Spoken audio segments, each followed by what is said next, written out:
সুপ্রিয় শিক্ষার্থী বন্ধুরা, আশা করি আপনারা ভালো আছেন। কোর্স ফাউন্ডেশনের পক্ষ থেকে আমি মুশির আপনাদেরকে আজকের এই টিউটোরিয়ালে স্বাগত জানাচ্ছি। তো আজকে হচ্ছে আমাদের ওয়ার্ডপ্রেস টিউটোরিয়াল সিরিজের পার্ট 11। ওকে, মোজিলা ফায়ারফক্স ব্রাউজার ওপেন করতেছি। তো এই পর্বে আমরা মেনু নিয়ে বিস্তারিত আলোচনা করব। তো এখানে আপনারা দেখতে পাচ্ছেন যে অ্যাপিয়ারেন্স থেকে যখন আপনি কাস্টমাইজে আসবেন তখন এই অপশনগুলো আপনারা পাবেন। তো আমি মেনু এখানে ক্লিক করতেছি। মেনুতে ক্লিক করার পর এখানে ক্রিয়েট এ নিউ মেনু দেখতে পাচ্ছেন অপশন। তো এখান থেকে আপনি মেনু ক্রিয়েট করতে পারবেন, অথবা আরেকটি ওয়েতে আপনি মেনু তৈরি করতে পারবেন, সেটি হচ্ছে অ্যাপিয়ারেন্স থেকে মেনু। ওকে, একই জিনিস, ঠিক আছে। এখান থেকে যে মেনু তৈরি করবেন আর অ্যাপিয়ারেন্স থেকে যে মেনু তৈরি করবেন একই অপশন, সেম অপশন দুই জায়গায় রয়েছে। তো আমি এখানে ক্লিক করতেছি, তাহলে আর আপনি ভালো করে বুঝতে পারবেন। অ্যাপিয়ারেন্স থেকে মেনু এখানে ক্লিক করতেছি। ওকে, তো এখানে দেখতে পাচ্ছেন এই যে অপশন রয়েছে ক্রিয়েট এ নিউ মেনু। তো এখানে ক্লিক করে আমরা ক্রিয়েট করতে পারবো এই যে ক্রিয়েট মেনু। যাই হোক, আমি এখানে অ্যাড করে ক্রিয়েট করতেছি। ফর এক্সাম্পল মনে করেন যে মেইন মেনু, আমি নাম দিচ্ছি, একটি নাম দিচ্ছি মেনুর। আপনি যে কোনো নামে সেভ ক্রিয়েট করতে পারেন, কোনো প্রবলেম নেই। ক্রিয়েট মেনুতে ক্লিক করতেছি। ওকে, অলরেডি ক্রিয়েট হয়ে গিয়েছে। এখন এখানে এই যে পেজেস, এখানে 4টি অপশন রয়েছে: পেজেস, পোস্ট, কাস্টম লিঙ্ক এবং হচ্ছে ক্যাটাগরি। ঠিক আছে, আমরা দেখব। তো প্রথমে পেজেস। তো মোস্ট রিসেন্ট ভিউ অল, যদি আপনি ভিউ অলে ক্লিক করেন তাহলে যতগুলো পেজ আপনি এই পর্যন্ত তৈরি করেছেন সবগুলো পেজের নেম এখানে শো করবে। এখন মনে করেন যে আমি হোম পেজ রাখতে যাচ্ছি, ব্লগ পেজ রাখতে যাচ্ছি, অ্যাড টু মেনু, এই যে হোম এবং ব্লগ চলে আসছে এবং আমি এখানে সেভ করতেছি। এখানেও ক্লিক করতে পারেন অথবা এখানে যে কোনো এক জায়গায় ক্লিক করলেই হবে।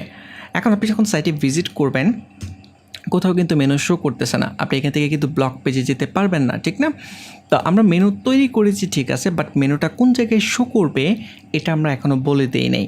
তো এর নিচে দেখেন একটা অপশন রয়েছে মেনু সেটিং, ডিসপ্লে লোকেশন, কোন জায়গায় শো করবে। তো এখানে 4টে অপশন রয়েছে।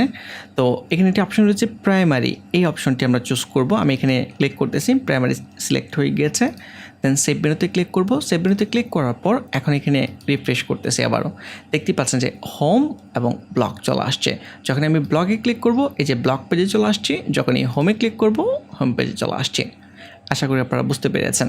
ওকে, এখন মনে করেন আপনি যে এখানে যদি আমরা রিফ্রেশ করে দেখবেন যে অটোমেটিকলি অ্যাড হয়ে গিয়েছে। যে রিফ্রেশ করতেছি, দেন মেনু, এই যে অলরেডি মেইন মেনু তৈরি হয়ে গিয়েছে এবং এর ভিতরে হোম ব্লগ অপশন রয়েছে। এখান থেকে আপনি আইটেম অ্যাড করতে পারবেন। ওকে, বাট আমি আপনাদেরকে প্রেফার করবো এখান থেকে করার জন্য। এখান থেকে একটু তুলনামূলকভাবে ইজি মনে হয় আমার কাছে।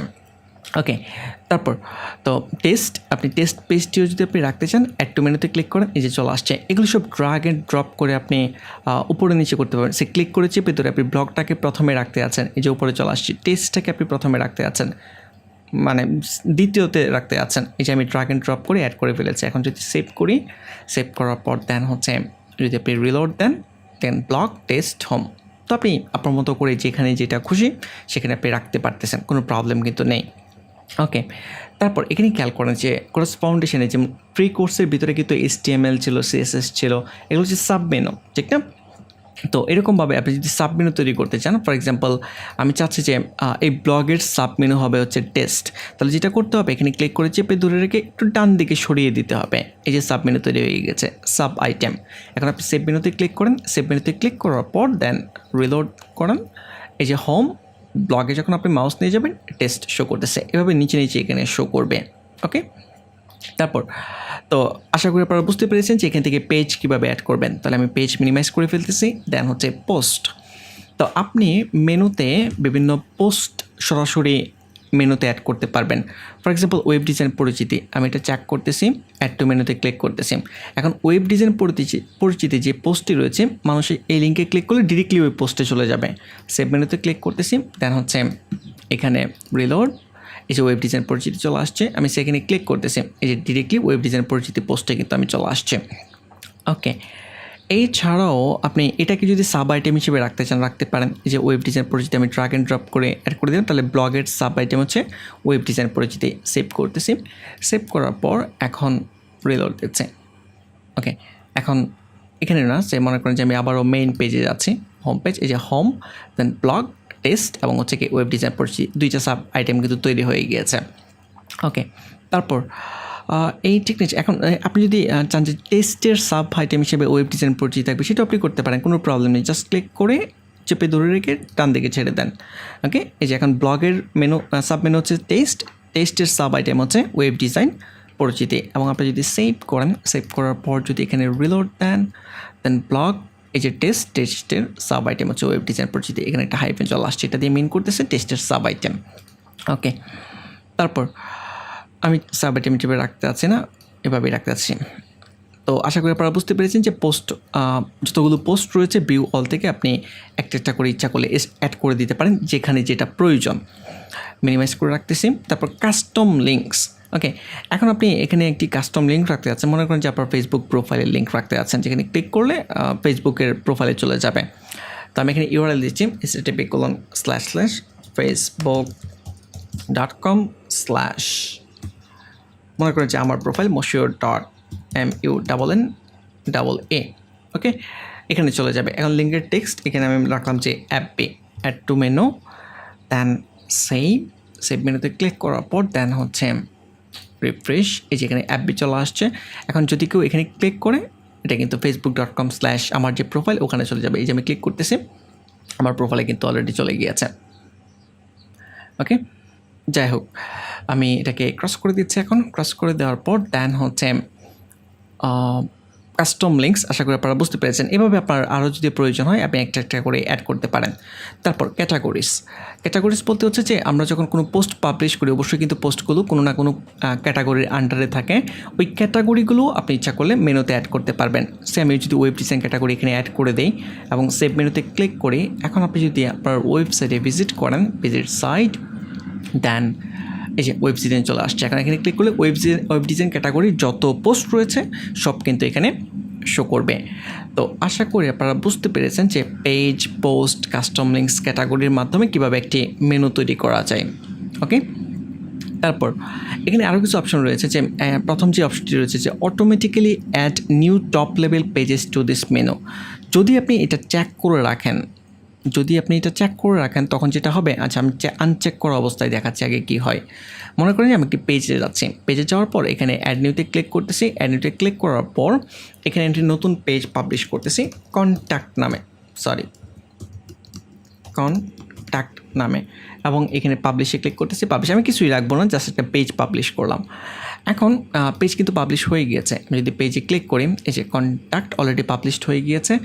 বাট আমরা যদি ওয়েবসাইটে চেক করি, এখানে কিন্তু জাস্ট localhost/moshiur, এই যে এখানে মেনুতে কিন্তু কোনো কন্ট্যাক্ট পেজ কিন্তু যুক্ত হয় নাই, ঠিক না? তো এখন আপনি যদি এই অপশনটা চেক করে রাখেন, সেই অপশনটা আমি চেক করতেছি, সেভ মেনুতে ক্লিক করতেছি। ক্লিক করার পর এখন নতুন করে আমি আবারও আরেকটি পেজ অ্যাড করব এখানে। ফর এক্সাম্পল অ্যাবাউট আস, এই পেজটি আমি পাবলিশ করব। পাবলিশে ক্লিক করতেছি। এখন আমি একটু আমাদের ওয়েবসাইটে আবারও রিলোড দিচ্ছি। এখন দেখেন অ্যাবাউট আস কিন্তু অটোমেটিকলি অ্যাড হয়ে যাচ্ছে। আমরা কিন্তু এটা ম্যানুয়ালি অ্যাড করি নাই, এখান থেকে কিন্তু অ্যাড করি নাই, ঠিক না? এটা অটোমেটিকলি অ্যাড হয়ে গিয়েছে। এর রিজন হচ্ছে আমরা এই অপশনটা চেক করে রেখেছি। যদি এই অপশনটা আপনি চেক করে রাখেন, যখনই আপনি কোনো নতুন পেজ পাবলিশ করবেন অটোমেটিক্যালি এটা আপনার মেন মেনুতে অ্যাড হয়ে যাবে। ওকে, যাক আমি এটা আনচেক করে দিচ্ছি। তারপর ফুটার মেনু, আমি যদি ফুটার মেনু এই মেনুটাকে আপনি প্রাইমারি মেনু হিসেবে সেট করতে পারবেন, ফুটার মেনু হিসেবে সেট করতে পারবেন, অথবা শুধু ফুটার মেনু হিসেবে সেট করতে পারবেন, আপনার ইচ্ছে। যদি আমি ফুটার মেনু হিসেবে সেট করি এবং সেভ করি, এখন আমরা একটু রিলোড দিব। এখানে থাকবে না মেনু, একদম নিচে চলে যাচ্ছে। এই যে এখানে home, blog, Appy, web design, about us, এটা হচ্ছে ফুটার মেনু। আর আপনি যদি ফুটার এবং প্রাইমারি দুইটাই রাখতে চান, ক্লিক করেন, সেভ মেনু, দেন হচ্ছে রিলোড দেন। এই যে উপরেও শো করতেছে, নিচেও শো করতেছে। ওকে, এখানে আরেকটি অপশন রয়েছে যে সোশ্যাল লিঙ্কস মেনু। তো সোশ্যাল লিঙ্কসের জন্য আমি আরেকটি নতুন মেনু তৈরি করব, ঠিক আছে? এই যে ক্রিয়েট এ নিউ মেনু, আপনি নতুন মেনু তৈরি করতে পারবেন, কোনো প্রবলেম নেই। ক্রিয়েট এ নিউ মেনু, মনে করেন যে আমি এখানে নাম দিচ্ছি সোশ্যাল মেনু। ক্রিয়েট মেনুতে ক্লিক করতেছি। ক্রিয়েট মেনুতে ক্লিক করার পর আমি একটি কাস্টম লিঙ্ক রাখতেছি। এখানেও মনে করেন যে অ্যাপবি, এটা লিখে দিচ্ছি। আর এখানে আমি লিঙ্ক আপাতত হ্যাশ দিচ্ছি ডেমো পারপাসে। এখানে লিঙ্কটা থাকবে, ক্লিক করলে যেখানে যাবে। যাই হোক, অ্যাড টু মেনুতে ক্লিক করতেছি। সরি আমি ভুল করেছি, ইউআরএলটা হবে হচ্ছে হ্যাশ আর লেবেলটা হবে হচ্ছে অ্যাপি। ওকে, দেন আমি as a social link menu save মেনুতে ক্লিক করতেছি। ওকে, এখন আমি চেক করবো যে এই মেনুটা কোন জায়গায় শো করতেছে। আচ্ছা, এখানে আরেকটা কাজ করতে হবে আমাদেরকে। আমি facebook.com লিঙ্কটা দিচ্ছি, হ্যাঁ, লিঙ্কটা না দিলে পারফেক্টলি কাজ করবে না। https://www ফর এক্সাম্পল facebook.com, ঠিক আছে, এতটুকুই আমি দিয়ে দিচ্ছি, কোনো ইউআরএল আর এখানে দিচ্ছে না, কোনো সঠিক ইউআরএল দিচ্ছে না, এটাই দিয়ে দিলাম। দেন এই জায়গায় রিলোড দিচ্ছি, এই যে দেখতে পাচ্ছেন যে ফেসবুকের আইকন এখানে চলে আসছে। এখন ক্লিক করলে ফেসবুকে চলে যাবে এই জায়গায়। ওকে, এর আগে মনে শো করতেছিল হ্যাশ, আমি একটু ট্রাই করে দেখি আবারও, হ্যাশ যখন দিয়েছিলাম তখন শো করেছে কিনা। হ্যাশ আমি আবারও দিচ্ছি, দেন হচ্ছে সেভ মেনু, দেন হচ্ছে রিলোড। না, এর আগে জাস্ট সিম্পলি লিঙ্ক হিসেবে কাজ করেছে। ওকে, শো করেছে বাট অ্যাজ এ লিঙ্ক হিসেবে। ওকে, তো এখানে আপনি আরও যদি প্রয়োজন হয় অন্য লিঙ্ক যদি আপনি রাখতে চান আপনি রাখতে পারেন, লাইক টুইটার, লিঙ্কডইন, যে কোনো লিঙ্ক আপনি এখানে সোশ্যাল লিঙ্ক আপনি অ্যাড করতে পারবেন, বাট যেই লিঙ্কে আপনি চান না কেন। ওকে, তো এটা অ্যাজ এ সোশ্যাল মেনু হিসেবে এই যে উপরে এখানে শো করবে। আশা করি আপনারা বুঝতে পেরেছেন। তো আমি এটা ফেসবুকের লিঙ্কই দিয়ে দিচ্ছি, তাহলে আইকনটি যেহেতু শো করবে আইকনটিই থাকুক। সেভ মেনু, দেন হচ্ছে রিলোড, চলে আসছে। তারপর তো এখানে মেনুতে আর কোনো কিছু নেই, আমরা পারফেক্টলি সব কিছু দেখে ফেলেছি। আরেকটা জিনিস আমি শেয়ার করে দিই, সেটি হচ্ছে এখান থেকে আমি আবারও প্রাইমারি মেনুতে যাচ্ছি। এই যে আপনি এখান থেকে মেনু চুজ করতে পারবেন কোন মেনুটা আপনি এডিট করতে যাচ্ছেন। তো আমি মেইন মেনু এডিট করতে যাচ্ছি, সিলেক্ট, দেন হচ্ছে এখানে দেখেন যে ওয়েব ডিজাইন বা অ্যাবাউট আস যে পেজগুলো রয়েছে, আমি যদি আবার একটু রিফ্রেশ করি, অ্যাবাউট আস যখন আমি এখানে ক্লিক করতেছি, আমি যেই উইন্ডোতে রয়েছি এই উইন্ডোতেই কিন্তু অ্যাবাউট আস পেজটি ওপেন হচ্ছে। এখন আমি চাচ্ছি না যে এই উইন্ডোতে ওপেন হোক, আমি চাচ্ছি যে অ্যাবাউট আসে যখনই ক্লিক করবে এটা নতুন একটি উইন্ডো ওপেন হবে এখানে। তো এই কাজটি করার জন্য যেটা করতে পারি আমরা, এখানে একটু ক্লিক করব, ক্লিক করার পর এখানে কোনো অপশন নেই যে আপনি নতুন ট্যাবে ওপেন করাতে চাচ্ছেন। তো এই অপশনটি নিয়ে আসার জন্য যেটি করতে হবে, একদম উপরে যে স্ক্রিন অপশন ডান দিকে এখানে ক্লিক করতে হবে, দেন হচ্ছে লিঙ্ক টার্গেট এখানে ক্লিক করব। ওকে, দেন হচ্ছে এই যে এখন কিন্তু অপশন তৈরি হয়েছে open link in new tab, এই অপশনটি আপনাকে চেক করে দিতে হবে। এখন যদি আপনি সেভ মেনুতে ক্লিক করেন এবং আপনার ওয়েবসাইট যদি আপনি রিলোড দেন এবং অ্যাবাউট আসে যদি ক্লিক করেন, এখন কিন্তু নতুন উইন্ডোতে ওপেন হয়েছে। এই যে অ্যাবাউট আসে ক্লিক করেন, নতুন উইন্ডোতে ওপেন হচ্ছে। আশা করি আপনারা বুঝতে পেরেছেন। তো একইভাবে এখানে আপনি আরও কিছু অপশন রয়েছে, লাইক সিএসএস ক্লাসেস। আমি যদি এখানে ক্লিক করি, ক্লিক করার পর এখন প্রত্যেকটা আইটেমে আপনি সিএসএস ক্লাস অ্যাড করতে পারবেন। এই যে সিএসএস ক্লাস, এখানেও আপনি সিএসএস ক্লাস অ্যাড করতে পারবেন, এটাকেও আপনি নতুন উইন্ডোতে ওপেন করতে পারবেন। ওকে, সেই ক্লাস ধরে আবার অ্যাডিশনাল সিএসএসে আপনি নতুন নতুন সিএসএসের যে কোড রয়েছে ওগুলো অ্যাড করতে পারবেন, ডিজাইন করতে পারবেন আপনার যেরকম প্রয়োজন সেই রকম। ওকে, তো আশা করি আপনারা বুঝতে পেরেছেন যে কীভাবে মেনু তৈরি করতে হবে ওয়ার্ডপ্রেস ওয়েবসাইটে। তো আমরা নেক্সট টিউটোরিয়ালে অন্যান্য বিষয় নিয়ে আলোচনা করব। আজকে টিউটোরিয়াল এই পর্যন্তই। তো সে পর্যন্ত ভালো থাকবেন, ধন্যবাদ।